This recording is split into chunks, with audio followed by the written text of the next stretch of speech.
नहीं नहीं, आप बिल्कुल सही चैनल पर हो। ठीक है ना। अब ये वाला गाना आप लोगों ने सुना होगा, बहुत सारे लोगों ने तो सुना ही होगा। नहीं सुना है तो जाकर एक बार सुनना। बहुत अच्छा गाना आपको देखने को मिलेगा। जाके यूट्यूब पर सर्च कर सकते हो, ये गाना आपको मिल जाएगा। अब होता क्या, रिसेंटली ना इस गाने को लेकर एक विवाद हो जाता है या एक इशू क्रिएट होता है। वो इशू क्या क्रिएट होता है, यहाँ पे आप लोग देख पाओगे लगातार बहुत सारे आर्टिकल्स पब्लिश होते हैं। न्यूज़ 18 का आर्टिकल है, देन उसके बाद में एबीपी का आर्टिकल है, और भी बहुत सारे आर्टिकल्स मैं आपको दिखा सकता हूँ। फिलहाल एक दैनिक भास्कर का भी आर्टिकल है जो कि बहुत डिटेल में पब्लिश करता है इस पूरे के पूरे गाने से संबंधित इशू के बारे में। तो मैं आपको दैनिक भास्कर वाले आर्टिकल पर लेकर आ चुका हूँ। पूरा का पूरा आर्टिकल आपको स्क्रीन पर दिख रहा होगा। अच्छा, ये जो सॉन्ग गाया गया है, इसके पीछे यहाँ पर आपको दो कलाकार देखने को मिल जाते हैं, एक ये हैं एक ये हैं। अब यहाँ पे आप देख पाओगे ये है अभिलिप्सा पांडा, और इधर आपको ये जीतू शर्मा देखने को मिलेंगे। इन दोनों ने मिलकर इस पूरे सॉन्ग को गाया है। और उसके बाद तो सॉन्ग काफ़ी वायरल हुआ। अभी फ़िलहाल यहाँ पे आपने देखा सावन के टाइम पे कांवड़ यात्रा चली, और भी बहुत कुछ हुआ। उसके बाद जो सॉन्ग है ये बहुत ही तेज़ी से वायरल हुआ। सभी लोगों ने कहीं ना कहीं पक्का सुना ही होगा। नहीं सुना है तो फिर से रिकमेंड करूँगा, एक बार जाकर सुनना। बहुत ही ज़्यादा अच्छा गाना आपको ये देखने को मिलेगा। अब होता क्या है ना कि रिसेंटली एक और महिला न्यूज़ में आ जाती हैं इस गाने को लेकर, और उनका नाम है फरमानी नाज। तो यहाँ पे आप लोग देख पाओगे ये है वो पिक्चर जहाँ पे आपको ये फरमानी नाज देखने को मिलेंगी। दूसरी तरफ यहाँ पर अभिलिप्सा पांडा देखने को मिलेंगी। तो क्या हुआ, बहुत सारी जगह पर यहाँ पे फरमानी नाज ने भी ये बिल्कुल सेम गाना गाया। बहुत सारे इंटरव्यूज़ के अंदर भी आप देख पाओगे बिल्कुल सिमिलर तरीके से लगा है ये गाना गाते हुए। और इनका गाना भी यूट्यूब पर अपलोडेड है, वहाँ पे भी आप लोग चेकआउट कर सकते हो। अब हुआ क्या कि इन्होंने जितनी जगह पर भी गाना गाया है सभी जगह पर बोला ये मेरा गाना है।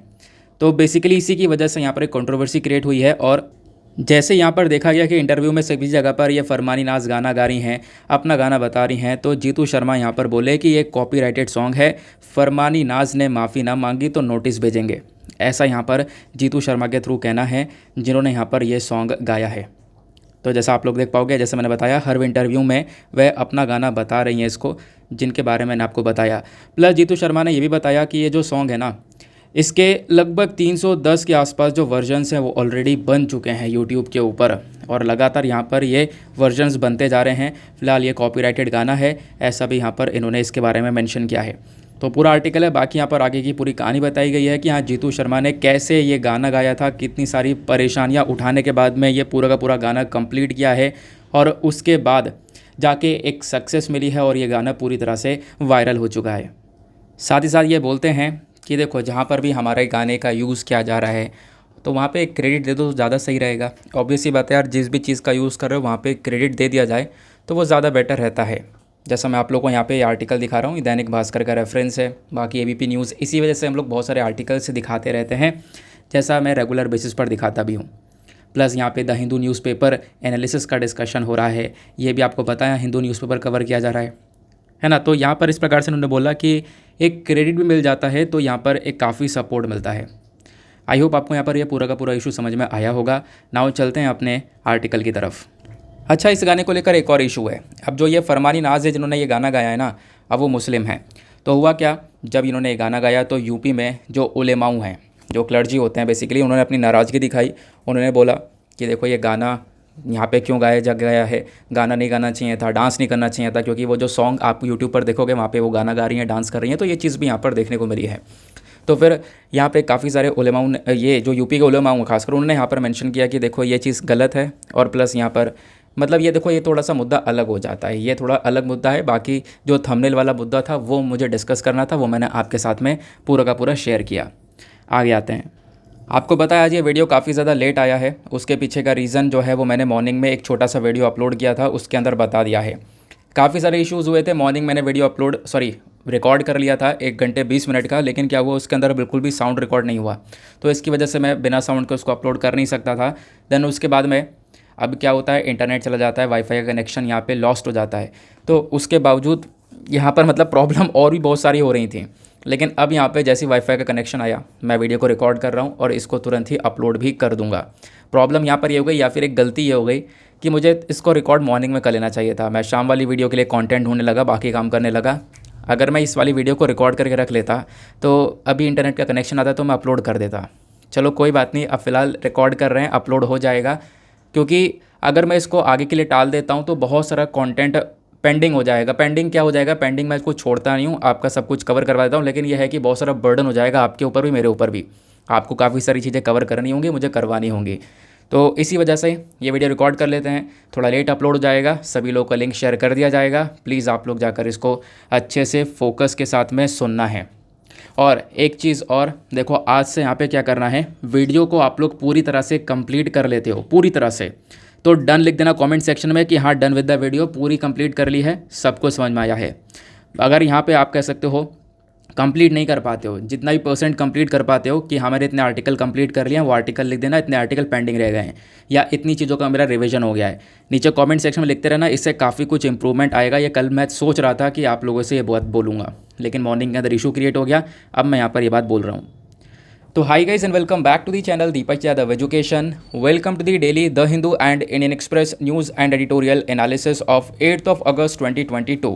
तो गाइज आज है तारीख 8 अगस्त 2022 और है मंडे। देखेंगे आज के द हिंदू और इंडियन एक्सप्रेस न्यूज़पेपर को, कंप्लीट न्यूज़पेपर्स को एनालाइज करेंगे। बट लेक्चर में आगे बढ़ने से पहले अगर आप लोगों को इस लेक्चर का PDF चाहिए तो क्या करना है, सबसे पहले डाउनलोड करना है टेलीग्राम, देन उसके बाद जाके सर्च बॉक्स में टाइप करना Deepak Yadav education UPSC। As you can see guys आप लोग को ये वाला चैनल मिल जाएगा, उस पर क्लिक करना और जाकर इस चैनल को ज्वाइन कर लेना। देखो अगर आप लोग को इस तरीके से ये चैनल नहीं मिलता है तो नीचे डिस्क्रिप्शन बॉक्स में PDF लिंक के नाम से एक लिंक दिया गया है, जैसे आप उस पर क्लिक करोगे ये चैनल ऑटोमेटिकली ओपन हो जाएगा। इसको जाके ज्वाइन कर लेना। ज्वाइन करने से फ़ायदा क्या होगा, यहाँ पर आपको डेली बेसिस पर लेक्चर का PDF मिल जाता है, डेली करंट अफेयर के वीडियो का PDF मिल जाता है और डेली बेसिस पर बहुत सारे डिजिटल नोट्स मिल जाते हैं। साथ ही साथ एक और इम्पॉर्टेंट बात बता दूं, ये तो अचानक से ओपन हो गया लेकिन यहीं पर बात याद भी आ जाती है। अगस्त के 2022 का जो पहला सप्ताह है, यानी 1 अगस्त से लेकर 6 अगस्त के बीच के जितने भी प्रीलिम्स को लेकर MCQs तैयार हो सकते हैं, वो सारे MCQs तैयार करके इस वीडियो में अपलोड कर दिए गए हैं। आप लोगों को सर्च बॉक्स में टाइप कर लेना है अगस्त 2022 मंथली कंपाइलेशन या मंथली क्विज़ करके टाइप कर लेना, आपको ये वीडियो मिल जाएगा। बहुत हेल्प मिलने वाली है इस वीडियो से। नाउ बढ़ते हैं आगे बढ़ने से पहले हमेशा की तरह हम लोग अपने लेक्चर को एक मैप के क्वेश्चन के साथ स्टार्ट करेंगे। तो आज आप सभी लोगों को मैप में जाकर देखना है अगत्ती आइलैंड को, कहाँ पर है ये एग्जैक्टली लोकेटेड, अच्छे से मैप में देखना। देन उसके बाद आकर नीचे कमेंट सेक्शन में टाइप करना, जिससे कि आप लोग इसको लंबे समय तक याद रख पाओगे। साथ ही साथ एक क्वेश्चन सॉल्व करेंगे जो कि UPSC प्रीवियस ईयर साल 2021 के प्रीलिम्स में पूछा गया था। डेली बेसिस पर हम लोग यहाँ पर एक प्रीवियस ईयर क्वेश्चन को भी सॉल्व करते हैं। अब देखो ये पिछले साल का क्वेश्चन है और अभी ना डेटा प्रोटेक्शन बिल चर्चा में है, तो उसी के संबंध में ये क्वेश्चन आप लोग रिलेट कर पाओगे। क्वेश्चन क्या बोलता है, जो राइट टू प्राइवेसी है हमारे संविधान में कौन से आर्टिकल के अंदर मेंशन है, ये आपको बताना है। Option A article 15, option B article 19, option C article 21 या फिर ऑप्शन डी आर्टिकल 29। इसका सही आंसर आप सभी लोगों को नीचे कमेंट सेक्शन में बताना है। एटलीस्ट सभी को यहाँ पे पार्टिसिपेट करना है, जैसे मैं आप लोगों से डेली बेसिस पर बोलता हूँ। बाय द वे इसका जो करेक्ट आंसर है वो मैंने आपको टेलीग्राम पर प्रोवाइड करवा दिया है, वहाँ से भी चेकआउट कर सकते हो। अदरवाइज़ आंसर नहीं मिलता है तो आज वीडियो के लास्ट में मैं इसका आंसर नहीं बताऊँगा, वैसे बताता हूँ, आज नहीं बताऊँगा क्योंकि बहुत ही आसान सा क्वेश्चन है यार ये, इसके आंसर की कोई ज़रूरत नहीं है, आप लोग आराम से बता सकते हो। नहीं पता है तो सर्च करोगे, डेफिनेटली इसका आंसर पता चल जाएगा। तो चलो शुभारंभ करते हैं और स्टार्ट करते हैं आज के सबसे पहले आर्टिकल से। आज 8-9 मिनट ना हमारे ऐसे निकल गए हैं। पहली बार ऐसा हुआ है कि मैंने इतनी बातें करी हैं और एक आर्टिकल भी डिस्कस किया था, इशू जो है इंपॉर्टेंट वाला। अब क्या है ना, वो इशू इसलिए रखा गया है ताकि यहाँ पे काफ़ी सारे लोगों को इस वीडियो की तरफ अट्रैक्ट किया जा सके। हालांकि इस चीज़ को लेकर मैंने देखो एक बात और मैं आपसे बताना चाहूँगा, उसके लिए माफ़ी चाहूँगा, थोड़ा सा यहाँ पे आज बातें ज़्यादा हो रही हैं, लेकिन अभी मैं डिस्कशन भी करूँगा, सारी चीज़ें कवर करूँगा। देखो यहाँ पर क्या है ना, बहुत सारे कमेंट्स भी आ रहे थे, मतलब मैंने 2-4 कमेंट्स भी देखे थे कि व्यूज़ के चक्कर में ये कर रहे हो, व्यूज़ के चक्कर में ऐसा थंबनेल लग रहा है, व्यूज़ के चक्कर में वीडियो लग रहा है। देखो सही बात है, झूठ नहीं बोल रहा, सही बात है, लेकिन यहाँ पर ऐसा नहीं है कि सब कुछ व्यूज़ के चक्कर में किया जा रहा है। कंटेंट नहीं है, ऐसा तो नहीं है कंटेंट नहीं है। देखो आपको जैसे पहले कंटेंट मिल रहा था, मैं तो कहता हूँ उससे ज़्यादा अच्छा ही मिल रहा है। बाकी सारे न्यूज़पेपर के एडिटोरियल्स डिस्कस कर रहा हूँ, इंपॉर्टेंट एडिटोरियल्स कवर कर रहा हूँ, प्लस यहाँ पे सारे आर्टिकल्स कवर कर रहा हूँ, कंटेंट आपको तैयार करके दे रहा हूँ। इनफैक्ट आपको नोट्स बनाने की ज़रूरत नहीं है, सब कुछ यहाँ पे पहले से प्रिपेयर करके दिया जा रहा है। तो कंटेंट में पहले भी कमी नहीं थी और अभी भी कमी नहीं है और ना आने वाले टाइम पर कभी कमी होगी। हालांकि वो 2-4 मिनट एक्स्ट्रा हो जाते हैं उस वाले इशू को ऐड करके जो कि थंबनेल के अंदर मेंशन है। अब होता क्या है कि देखो वो वीडियो भी द हिंदू वाले ही लोग देखते हैं, ऐसा नहीं है कि थोड़े और लोगों को कनेक्ट कर रहा है, क्योंकि टाइटल तो द हिंदू ही रहता है, मैं टाइटल चेंज करता नहीं हूँ। अब जैसे ये वाली मैंने यहाँ पे इस वाले सॉन्ग वाला कंट्रोवर्सी वाला ये जो इशू है वो डाला, टाइटल तो द हिंदू है ना, जो लोग द हिंदू सर्च कर रहे होंगे वो उसी के माध्यम से आ रहे होंगे। तो ऐसा नहीं है कि हाँ कोई दूसरे लोग भी आ रहे होंगे, टाइटल मेरा द हिंदू का ही है, मैंने उसको अलग से कुछ भी नहीं डाला है, ठीक है ना। तो फिर यहाँ पर ऐसा नहीं है कि व्यूज़ को इंक्रीज़ ही करने के लिए ऐसा सब कुछ है, नहीं। थंबनेल ऐसा लगा है एक इशू को दिखाने के लिए, जो कि इशू चर्चा में सबसे ज़्यादा, और साथ ही साथ में कंटेंट आपको वो पूरा का पूरा मिलता है जैसा डेली बेसिस पर मिलता रहता है। चलो स्टार्ट करते हैं। अब यहाँ पर ये वाला जो आर्टिकल है ना, ये बात करता है एक बहुत इंपॉर्टेंट इशू के बारे में।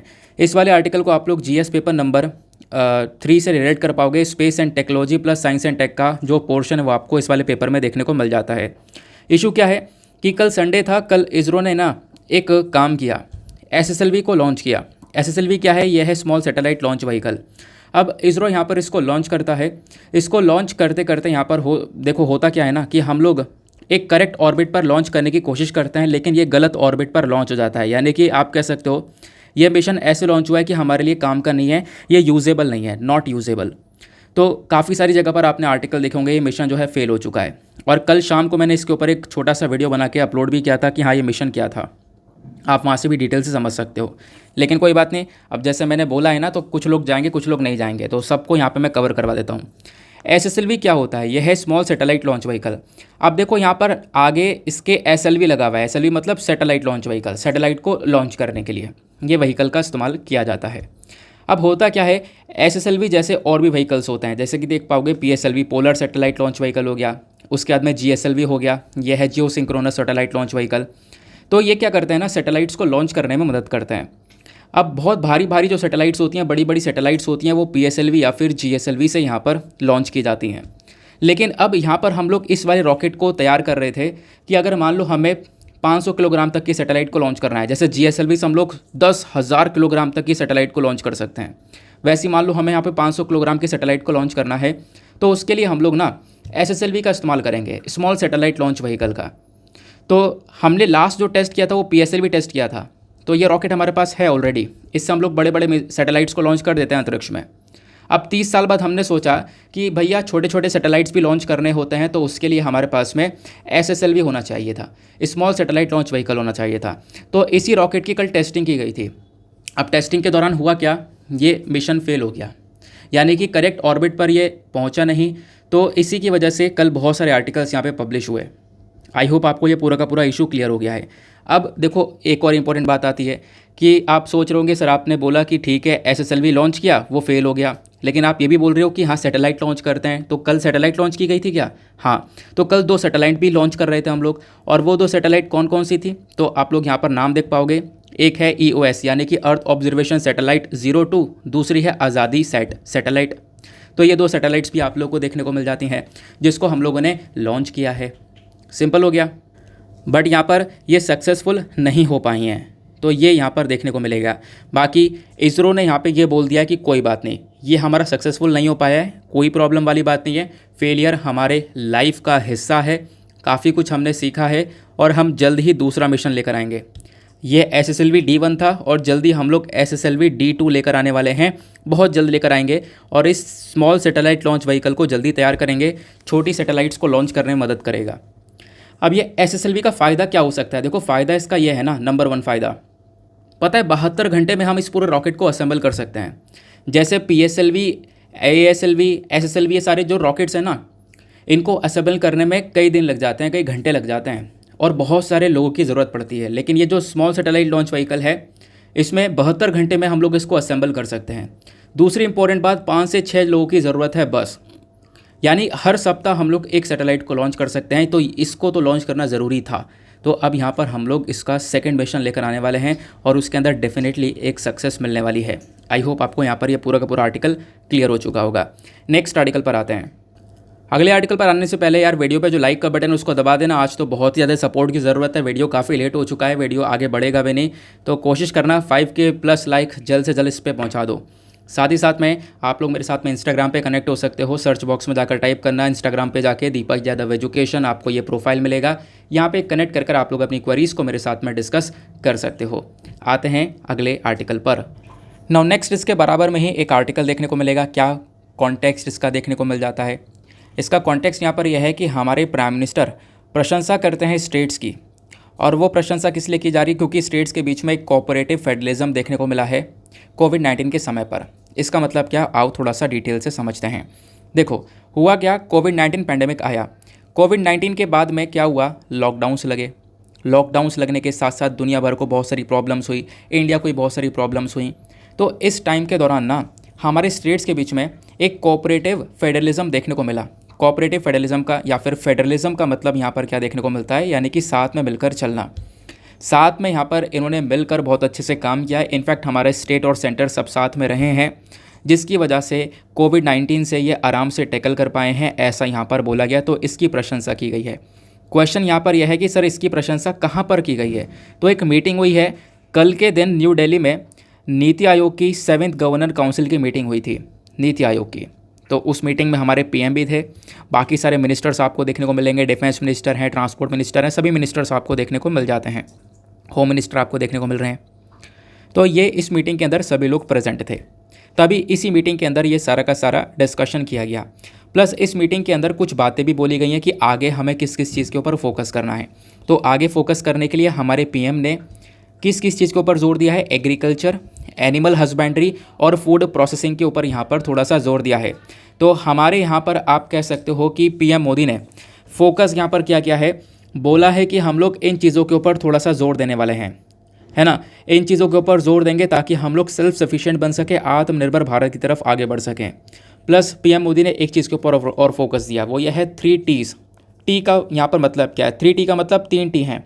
तीनों टी क्या स्टैंड करते हैं, एक टी स्टैंड करता है ट्रेड को, एक टी स्टैंड करता है टूरिज़्म को और एक टी स्टैंड करता है टेक्नोलॉजी को। तो पीएम मोदी यहाँ पर बोलते हैं कि जो यहाँ पे स्टेट से जो राज्य हैं उनको क्या करना चाहिए, उनको फोकस करना चाहिए ट्रेड के ऊपर, टूरिज़्म के ऊपर और साथ ही साथ में टेक्नोलॉजी के ऊपर। ये तीनों चीज़ें जब ग्रो होंगी ना, इन तीनों चीज़ों के अंदर जब विकास होगा तो ओवरऑल उस पर्टिकुलर एरिया का डेवलपमेंट होना स्टार्ट हो जाएगा, इकोनॉमी बूस्ट होनी स्टार्ट हो जाएगी। तो ये सारा डिस्कशन यहाँ पर नीति आयोग की इस मीटिंग के अंदर किया गया। साथ ही साथ में इन्होंने crop diversification, national education policy और अर्बन गवर्नेंस जैसे टॉपिक के ऊपर भी चर्चा की है। सिंपल हो गया। तो बस खाली इतना ध्यान रख सकते हो किस किस चीज़ों के ऊपर चर्चा की गई और आने वाले टाइम पर किस किस चीज़ों के ऊपर फोकस किए जाने के ऊपर चर्चा की गई है। बस इतना ध्यान रखना है। अब ये चीज़ भी ना यार डायरेक्टली पूछी जाएगी नहीं। इस आर्टिकल से जो इंपॉर्टेंट चीज़ निकल कर आती है आप लोगों के लिए, जो आपसे पूछी जा सकती है एग्जामिनेशन के अंदर, खासकर प्रीलिम्स में, वो है नीति आयोग। क्या है नीति आयोग, आओ मैं आपको थोड़ा सा समझाता हूँ इसके बारे में। एक सेकंड रुक जाओ, यहाँ पे नहीं, आपको यहाँ पर देखने को मिलेगा। जब हम लोग बात करते हैं नीति आयोग की तो हमारी सरकार की ही एक एपेक्स, एक बहुत ऊंच स्तर पर रहने वाली बॉडी देखने को मिलता है नीति आयोग। नीति आयोग को बनाया गया था 2015 में एनडीए की सरकार के थ्रू। नीति आयोग से पहले हमारे पास में प्लानिंग कमीशन हुआ करता था, तो प्लानिंग कमीशन को रिप्लेस करके नीति आयोग आया है। ये नंबर 1 पॉइंट ध्यान रखने वाला। दूसरा यहाँ पर क्या है, नीति आयोग क्या करता है, एडवाइस देता है हमारे केंद्र सरकार को और राज्य सरकार दोनों को। किस चीज़ को लेकर एडवाइस देता है, तो सोशल और इकोनॉमिक इश्यूज़ जो होते हैं उसको लेकर एडवाइस देता है। अब एक और बहुत ज़्यादा इंपॉर्टेंट पॉइंट यह है कि नीति आयोग ना ही एक कॉन्स्टिट्यूशनल बॉडी है, ना ही स्टैचुरी बॉडी है, ना ही संवैधानिक बॉडी है, ना ही किसी इसको एक्ट से बनाया गया है, तो ना ही स्टैचुरी बॉडी है। ठीक है ना। तो आपसे क्वेश्चन बन सकता है ये कॉन्स्टिट्यूशनल बॉडी है या स्टैचुरी बॉडी, ऑप्शन के अंदर होगा, लेकिन यहाँ पर दोनों में से कोई सी भी बॉडी नहीं है। अब जब हम लोग बात करते हैं नीति आयोग की ना, तो इसके अंदर कौन कौन देखने को मिलते हैं। सबसे पहली बात, नीति आयोग के अंदर सबसे ऊपर इसके एक चेयरपर्सन है या फिर चेयरमैन है। अब वो चेयरपर्सन कौन है, वो होते हैं हमारे प्राइम मिनिस्टर ऑफ इंडिया। अब प्राइम मिनिस्टर ऑफ इंडिया ही क्या करते हैं, नीति आयोग के अंदर एक वाइस चेयरपर्सन को अपने से नीचे, एक तो चेयरपर्सन हो गया, दूसरे जो वाइस चेयरपर्सन होते हैं उसको अपॉइंट करते हैं, हमारे पीएम ही उसको अपॉइंट करते हैं। और वो जो चेयरपर्सन होना चाहिए वो बेसिकली एक कैबिनेट मिनिस्टर की रैंक का होना चाहिए। साथ ही साथ में इस नीति आयोग के अंदर हमारे राज्यों के चीफ मिनिस्टर्स होते हैं और यूनियन टेरिटरीज़ के भी मिनिस्टर्स आपको देखने को मिलेंगे। फिर उसके बाद हमारे प्राइम मिनिस्टर इन सब लोगों को अपॉइंट करने के बाद में कुछ लोगों को नॉमिनेट भी करते हैं। नॉमिनेट किस किस को करते हैं, कुछ स्किल्ड नॉलेज वाले, जिनके पास नॉलेज ज़्यादा है या किसी पर्टिकुलर डोमेन के अंदर वो लोग एक्सपर्ट्स हैं, तो उन लोगों को भी यहाँ पे नॉमिनेट किया जाता है। क्लियर हो गया। प्लस यहाँ पे ध्यान रखना, नीति आयोग के अंदर ना आपको फुल टाइम मेंबर्स भी देखने को मिल जाते हैं जो कि रैंक ऑफ मिनिस्टर्स के होते हैं, यानी मिनिस्टर की रैंक वाले फुल टाइम मेंबर्स हैं। और 2 पार्ट टाइम मेंबर्स भी देखने को मिलते हैं। कितने, 2 पार्ट टाइम मेंबर्स मैक्सिमम होने चाहिए। क्वेश्चन बन सकता है, 2 पार्ट टाइम मेंबर्स हैं, फिर से बोल रहा हूँ। अब वो पार्ट टाइम मेंबर्स कहाँ से लेकर आएंगे, कोई इंपॉर्टेंट ऑर्गेनाइजेशन हो गई, यूनिवर्सिटी हो गया या रिसर्च सेंटर से उन यहाँ पे मेंबर्स को लेकर आया जा सकता है। प्लस हमारे प्राइम मिनिस्टर ही क्या करते हैं, हमारे चीफ एग्जीक्यूटिव ऑफिसर को अपॉइंट करते हैं। यानी नीति आयोग के सीईओ को कौन अपॉइंट करता है, हमारे पीएम अपॉइंट करते हैं। और वो जो सीईओ है ना, वो बेसिकली यहाँ पर एक सेक्रेटरी की रैंक का होना चाहिए। सिंपल बात हो गई। तो नीति आयोग का कॉम्पोजिशन आपने समझ लिया, जहाँ से क्वेश्चन बनते ही बनते हैं। अब उसके बाद नीति आयोग के ऑब्जेक्टिव्स के बारे में बात करें तो इसका फोकस क्या है। देखो, इसका ओवरऑल फोकस है डेवलपमेंट करना, हमारे पूरे देश भर में विकास करना, है ना। फिर हमारे देश भर में विकास के साथ साथ फेडरलिज्म को मेंटेन करना, सेंटर और स्टेट के बीच में एक मेल मिलाप का जो पोर्शन है उसको बैठाना, यानी जिसको हम फेडरलिज्म बोलते हैं, वो फेडरलिज्म की तरफ आगे बढ़ाने को ये वर्क करता है नीति आयोग। बाकी नेशनल डेवलपमेंट मैंने आपको बता दिया है कि विकास को लेकर काम करता है, प्लस हमारे स्टेट्स और सेंटर के बीच में एक कोलैबोरेशन बनाकर चलने को लेकर भी मदद करता है। और भी बहुत सारे गोल्स हैं, लेकिन वो मेजर से गोल है, जब भी आप पढ़ोगे ना तो आपको पता चल जाएगा, वो मैंने नोट्स के अंदर डाल रखे हैं, ठीक है ना। वो सिंपल सी बात है कि हाँ, डेवलपमेंट करना, ये करना, वो करना। फिलहाल जो मेजर गोल्स थे वो मैंने आपको बता दिए हैं। क्लियर हो गया, नीति आयोग के बारे में आपको यहाँ पर समझ में आ गया। अब आपके दिमाग में क्वेश्चन आ रहा होगा कि स्टेट और सेंटर के बीच में ये कैसा मेल मिलाप होगा, कैसे कोलैबोरेशन किया जाएगा। तो देखो, नीति आयोग के अंदर मैंने आपको बताया राज्यों के चीफ मिनिस्टर्स भी दिख रहे हैं, है ना। झारखंड के ये रहे, आंध्र प्रदेश के ये रहे, तो यहाँ पर स्टेट के चीफ मिनिस्टर्स भी मेंशन है, प्लस हमारी सेंट्रल गवर्नमेंट के मिनिस्टर्स भी हैं। सब आपस में बैठकर टॉपिक्स के ऊपर डिस्कशन करते हैं, तो साथ में यहाँ पर एक मेल मिलाप बना रहता है नीति आयोग के अंदर, जिसको हम लोग बोलते हैं फेडरलिज्म, ठीक है ना। ये हमारे यूपी के चीफ मिनिस्टर रहे। चलो आगे आते हैं। अच्छा, एक सिंपल सा क्वेश्चन आप लोगों से यहाँ पे मैं पूछता हूँ, वो यह है, इसके बारे में मैंने आपको पहले पढ़ाया भी है, आप लोग सर्च करोगे ना टेलीग्राम पे नोट्स तो आपको मिल भी जाएंगे। अगर मैं आपसे पूछूं कि भारत एक फेडरल कंट्री या क्वासी फेडरल है, फेडरल है या क्वासी फेडरल है, तो नीचे कमेंट सेक्शन में इन दोनों में से एक ऑप्शन चूज़ करके फटाफट बता दो, और उसके पीछे का रीज़न भी आपको बताना है। नेक्स्ट एक छोटे से आर्टिकल पर आते हैं। बिल्कुल सेम पेज पर एक और छोटा सा आर्टिकल आपको देखने को मिल जाएगा। अब यहाँ पर न्यूज़ क्या निकल कर आती है। न्यूज़ यहाँ पर यह है कि लगभग यूज़ नहीं करेंगे, केवल 3 आईपीएस ऑफिसर्स को अभी यहाँ पर ऑप्ट किया गया है सेंट्रल डेपुटेशन के लिए। अब मुद्दा क्या है, देखो, जब हम लोग बात करते हैं ऑल इंडिया सर्विसेज की, तो आपको ऑल इंडिया सर्विसेज के अंदर 3 मेजर लोग देखने को मिलते हैं, आईएएस, आईपीएस और साथ ही साथ आईएफओएस यानी कि इंडियन फॉरेस्ट सर्विस। ये आपको 3 देखने को मिल जाते हैं ऑल इंडिया सर्विसेज के अंदर, ठीक है ना। सेंट्रल डेपुटेशन वाली कैटेगरी के अंदर की बात कर रहा हूँ मैं। अब होता क्या है ना, इन ऑफिसर्स का रिक्रूटमेंट कैसे हो रहा है, जैसे यूपीएससी एग्ज़ाम कंडक्ट करवा रही है, फिर लबासना में ट्रेनिंग होती है, देन उसके बाद में इन लोगों को अपना अपना कार्डर मिल जाता है, अपने राज्य मिल जाता है जहाँ पे जाके इनको काम करना है। ऐसे ही होता है।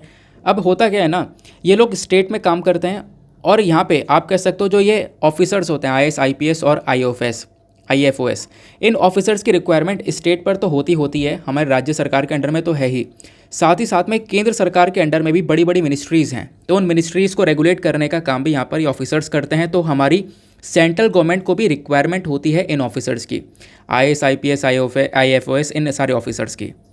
अब देखो होता क्या है, करेंट टाइम पर ना इन ऑफिसर का बहुत बड़ा शॉर्टेज चल रहा है हमारी सेंट्रल गवर्नमेंट के अंडर में। अब होता क्या है, ये जो ऑफिसर्स हैं, मान लो किसी राज्य के अंदर काम कर रहे हैं, तो इनको इस सेंटर के अंदर, यानी केंद्र सरकार के अंडर भी जाना होता है काम करने के लिए। तो उसके लिए पूरा यहाँ पर जो फोकस है वो स्टेट के ऊपर होता है, यानी कि जो राज्य सरकार है वो इन अप्रूवल करती है, लिस्ट तैयार करती है कि कौन कौन जाएगा सेंट्रल गवर्नमेंट के अंडर में काम करने के लिए। लेकिन पिछले कुछ टाइम से हमने इशू ये देखा है कि ये जो सेंट्रल डेपुटेशन है, मतलब ये स्टेट से निकलकर सेंट्रल गवर्नमेंट के अंडर में काम करने जा रहे हैं, तो इसको हम लोग सेंट्रल डेपुटेशन बोलते हैं। तो ये सेंट्रल डेपुटेशन काफ़ी कम हो रहा है। इनफैक्ट यहाँ पे बताया, पहले भी आप देखोगे तो मतलब सिर्फ और सिर्फ 14 आईपीएस ऑफिसर ही यहाँ पर सेंट्रल डेपुटेशन के लिए निकल कर आए थे, है ना। तो ये बहुत लंबे समय से इसमें बहुत बड़ा शॉर्टेज देखने को मिलेगा, ये एक इशू निकल कर आ रहा है। तो अभी भी यहाँ पर बोला गया सिर्फ और सिर्फ 3 आईपीएस ऑफिसर्स को ही यहाँ पर सेंट्रल डेपुटेशन के लिए भेजा गया, वो केंद्र सरकार के अंडर में काम करेंगे। लेकिन यहाँ पर केंद्र सरकार इस चीज़ से लंबे समय से नाखुश है। क्यों? क्योंकि उनके पास ऑलरेडी काफ़ी बड़ा शॉर्टेज देखने को मिल रहा है इन सभी के सभी ऑफिसर्स का। क्लियर हो गया। अभी रिसेंटली आपको पता होगा सेंट्रल डेपुटेशन आईएएस रूल्स जो है वो लेकर आए गए थे, जहाँ पर ये जो पावर है ना लोगों को, यानी इन ऑफिसर्स को सेंट्रल गवर्नमेंट के अंदर में लेकर आने की, वो सेंट्रल गवर्नमेंट के अंडर में काम करेंगे, वो सेंट्रल गवर्नमेंट खुद अपने हाथ में पावर्स लेना चाह रही थी। वो सब कुछ यहाँ पर मतलब वो दूसरा इशू हो जाएगा। अभी फ़िलहाल क्या इशू है ये मैंने आपको समझा दिया है, ठीक है ना। तो ये शॉर्टेज देखने को मिल रहा है और वो शॉर्टेज अभी भी चल रहा है, जिसकी वजह से यूनियन गवर्नमेंट सफ़र कर रही है। और अभी केवल यहाँ पे आप देख पाओगे सिर्फ और सिर्फ 3 IPS ऑफिसर्स को सेंट्रल डेपुटेशन के थ्रू ऑप्ट किया गया। यहाँ पर आप कह सकते हो केंद्र सरकार के अंडर में भेजा गया है। ये 18 जुलाई तक का डेटा है, अब की बार की 18 जुलाई की बात की जा रही है। आगे आते हैं नेक्स्ट आर्टिकल पर। नेक्स्ट एक बहुत ही ज़बरदस्त आर्टिकल आपको यहाँ पर देखने को मिल जाएगा। ये जो आप शिप देख रहे हो ना, ये US का शिप है। अब US का शिप है तो इसका नाम क्या है? तो इसका नाम है चार्ल्स ड्रू। ये US का नेवी शिप है। ये फोकस में क्यों आया? क्योंकि ये कल यानी संडे के दिन इंडिया में आ गया है, चेन्नई के पास में जो लार्सन एंड टर्बो शिपयार्ड है वहाँ पर। अब ये चेन्नई में क्यों आया? इसको रिपेयर करवाना इसलिए। तो ये भारत के लिए बहुत अच्छी बात है कि पहली बार US का नेवी शिप इंडिया के अंदर आया है रिपेयरिंग करवाने के लिए। और ये 17 अगस्त तक रहेगा, 17 अगस्त तक रिपेयरिंग करवाएंगे और यहाँ पर रिपेयरिंग करवाने के बाद में ऑब्वियस ही बात है वापस चला जाएगा। तो लार्सन एंड टर्बो जो शिपयार्ड है कतुपली यानी जो चेन्नई के अंदर है, वहाँ पर ये शिप आया है। इससे पता चलता है, देखो हमारे डिफेंस मिनिस्टर ने खुद ये बात बोली है। डिफेंस मिनिस्टर ने क्या बोली है? इससे ये पता चलता है कि भारत के शिपयार्ड के पास में कितनी ज़्यादा कैपेबिलिटी है। हम लोगों के पास में कितनी ज़्यादा कैपेबिलिटी है कि दुनिया भर के अंदर एक आप कह सकते हो जो टॉप की कंट्री है US, वो अपने जहाज़ को रिपेयर करवाने के लिए आया है। तो मतलब दुनिया भर में जो रिपेयरिंग वाला मार्केट है, शिप रिपेयरिंग मार्केट, इसके अंदर भारत का कितना बड़ा रोल है। हालांकि इस रिपेयरिंग की जो चर्चा है ना, वो पहले ही हो चुकी थी। इसी साल अप्रैल के महीने में इंडिया और US के बीच में 2+2 की मीटिंग हुई थी। अच्छा, 2+2 की मीटिंग क्या होती है? नीचे कमेंट सेक्शन में आप लोगों को बताना है। 2+2 में कौन कौन से मिनिस्टर्स जाते हैं दोनों देशों के, वो आपको बताना है। तो 2+2 की मीटिंग हुई थी, जिसके अंदर ऑलरेडी इस रिपेयर को लेकर डिस्कशन कर लिया गया था कि हाँ, हम लोग यहाँ पर अपने जहाज़ को रिपेयर करवाएंगे इंडिया के अंदर। तो उसको लेकर पहले ही बातचीत हो चुकी थी। फिर यहाँ पर हमारे डिफेंस मिनिस्टर और भी बहुत सारी बात बोलते हैं। उस बात के अंदर क्या बताया गया कि इंडिया के पास ना आज के टाइम पर बहुत सारी कैपेबिलिटीज़ आ चुकी हैं, बहुत सारी पावर आ चुकी है।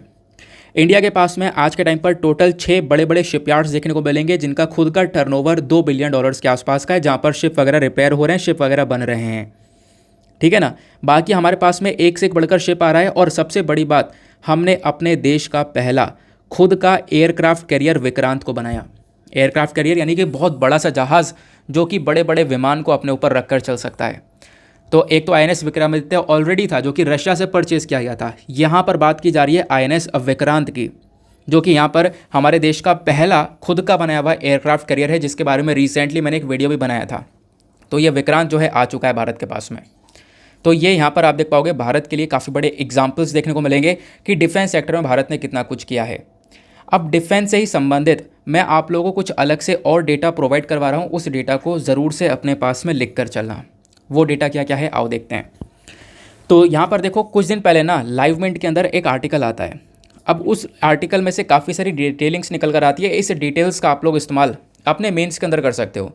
तो GS paper 3 defence and security plus उसके बाद यहाँ पर वो टॉपिक जो है GS पेपर 3 के अंदर आता है, वहीं पे आपको ये हेल्प करेगा। तो ये कुछ डेटा है जो कि आप लोग अपने पास में कोड करके रख सकते हो। यहाँ पे डेटा क्या है? हालांकि यहाँ पे डिफेंस मिनिस्टर ने आर्टिकल में भारत की कैपेबिलिटीज़ के बारे में चर्चा की है। तो कैपेबिलिटीज़ के बारे में जब हम लोग बात करते हैं ना, तो यहाँ पे कॉन्टेक्स्ट देखो। इंडिया का जो डिफेंस एक्सपोर्ट है, भारत ने साल 2021-22 के अंदर कितने हथियार बेचे हैं, मतलब डिफेंस कितना कुछ एक्सपोर्ट किया है।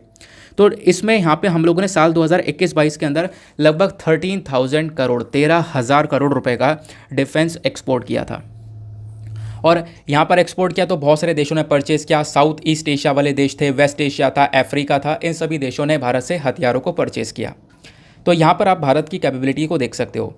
अब जो हम लोगों ने 13,000 करोड़ रुपए का जो डिफेंस एक्सपोर्ट किया है ना, इसमें से 70% का जो एक्सपोर्ट का रेवेन्यू है वो हमारे प्राइवेट सेक्टर के पास जाता है और बाकी यहाँ पर 30% जो है वो हमारा पब्लिक सेक्टर के पास में जाता है। ऐसे यहाँ पर इनका एक बहुत बड़ा रोल प्ले किया गया। हालांकि हमने डिफेंस एक्सपोर्ट के साथ साथ कुछ इम्पोर्ट भी किया था, लेकिन अब यहाँ पे पिछले कुछ टाइम से हम लोग एक्सपोर्ट ज़्यादा कर रहे हैं। इस वजह से भारत की एक्सपोर्ट के मामले में रैंक जो है काफ़ी अच्छी होती जा रही है। अगर हम लोग बात करें तो हमने क्या क्या किया, देखो साल 2021-22 को छोड़ो, अब की बार मैं आपको बताऊं कि हाँ मतलब साल 2021-22 के अंदर ही आ जाएगा जब हम लोग इस हिसाब से देखें एक ईयर के हिसाब से। तो जनवरी 2022 की बात है, यानी कि इसी साल बिल्कुल स्टार्टिंग वाले महीने में क्या होता है, भारत ना एक अग्रीमेंट, एक डील साइन करता है फिलीपींस के साथ में। वो डील कितने की होती है? $374.96 मिलियन की। इतने रुपए की हम लोग, इतने डॉलर्स की डील साइन करते हैं फिलीपींस के साथ में। अब वो डील किस चीज़ के लिए है कि फिलीपींस जो है ना हमसे BrahMos supersonic cruise missile purchase कर रहा है। रिसेंटली यहाँ पर मलेशिया भी काफ़ी सारी चीज़ें हमसे परचेज कर रहा है। तो बहुत सारे देश ऑलरेडी अपना इंटरेस्ट दिखा रहे हैं भारत के डिफेंस आइटम्स के अंदर में, तो यहाँ से भी रेवेन्यू आ रहा है। उसके साथ साथ हम लोगों ने एक बहुत अच्छा कदम उठाया था। क्या कदम उठाया था? 310 अलग अलग जो वेपन सिस्टम्स है ना वो हमने बैन कर दिया। मतलब पहले इतने सारे 310 अलग अलग हथियार परचेज किया करते थे अलग अलग देशों से, अब रिसेंटली इसके ऊपर बैन लगा दिया गया। हमने बोला अब हम यहाँ पे ये हथियार परचेज नहीं करेंगे। अच्छा, बैन लगा दिया गया, चलो ठीक है, इतना समझ में आया। लेकिन ये बताओ बैन लगाने के बाद अब वो हम उन हथियारों को करेंगे क्या? तो करेंगे क्या मतलब कि देखो, अब बैन लगा दिया, भारत के पास में नहीं आएंगे, तो भारत इसको खुद बनाएगा, खुद डेवलप करेगा। तो हमने खुद डेवलप करने के ऊपर फोकस किया। प्लस हमने बोला खुद डेवलप करके इससे क्या होगा, हम आत्मनिर्भर भारत की तरफ आगे बढ़ेंगे, खुद सेल्फ सफिशिएंट होंगे। साथ ही साथ में क्या होगा, हम लोग इसको बहुत सारा बनाकर एक्सपोर्ट भी करेंगे, वहाँ से भी फ़ायदा होगा। तो ये भी एक बहुत इंपॉर्टेंट रोल प्ले करता है। तो आने वाले 5 से 6 सालों में ना ये कदम बहुत अच्छा कदम होने वाला है, ऐसा भी यहाँ पर इस पर्टिकुलर आर्टिकल के अंदर बताया गया था। अब डिफेंस एक्सपोर्ट के स्टेटस के बारे में अगर हम लोग बात करते हैं ना, तो एक बात ये निकल कर आती है, सबसे बड़ी बात यह है कि भारत ने किस किस देश को ये सामान परचेज़ किया है। तो आप देखोगे लगभग भारत के अंदर 30 से ज़्यादा इंडियन डिफेंस कंपनीज़ हैं जिन्होंने यहाँ पे हथियारों को परचेज़ किया। इटली के अंदर, मालदीव्स में, श्रीलंका में, Russia, France, Nepal, Mauritius, Sri Lanka, Egypt, ये सारे देशों के नाम देखने को मिलेंगे। इन सभी को हमने कुछ ना कुछ बेचा है, हथियारों इन्होंने यहाँ पे परचेज़ करे हैं हम लोगों से। उसके बाद में और क्या मेंशन किया, हथियारों में क्या क्या परचेज़ कर लिया है भैया। तो यहाँ पर आप लोग देख पाओगे तो ये है कुछ इंजीनियरिंग मैकेनिकल इक्विपमेंट्स हो गए, कुछ यहाँ पर दस्तक मारने वाले वेसल्स हो गए, जहाज़ हो गए, लाइट हेलीकॉप्टर्स हो गए, एवोनिक स्वीट्स हो गए, या फिर रेडियो सिस्टम, रडार सिस्टम, ये सारी चीज़ें हम लोगों ने यहाँ पर बेची हैं इन सभी देशों को। तो इसके बेसिस पर भी भारत का जो डिफेंस सिस्टम है वो और ज़्यादा मजबूत हुआ है, हमारी कैपेबिलिटीज़ और ज़्यादा इंक्रीज़ होती हुई नज़र आई हैं। सिंपल बात हो गई। चलो आगे आते हैं। नाउ नेक्स्ट एक और बहुत ज़्यादा ज़बरदस्त आर्टिकल निकल कर आता है। ये लेप्रोजी के बारे में चर्चा करता है। लेप्रोजी क्या है? लेप्रोजी एक बीमारी है। अब बीमारी को लेकर एक दिक्कत निकल कर आई है। दिक्कत क्या है? इस बीमारी को ठीक करने के लिए हमारे पास में 3 दवाइयाँ हैं। वो 3 दवाइयाँ कौन कौन सी हैं? तो इसमें एक दवाई आती है क्लोफाजिमेन।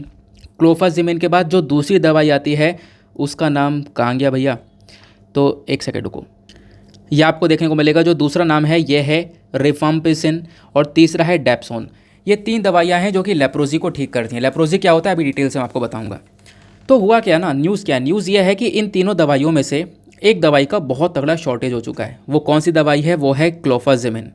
तो क्लोफाजिमिन का शॉर्टेज हुआ और ये एक मेन दवाई है जो कि लेप्रोजी को ठीक करती है। भारत के अंदर लेप्रोजी की जो दिक्कत है वो ऑलरेडी बहुत ज़्यादा है। कितनी दिक्कत है?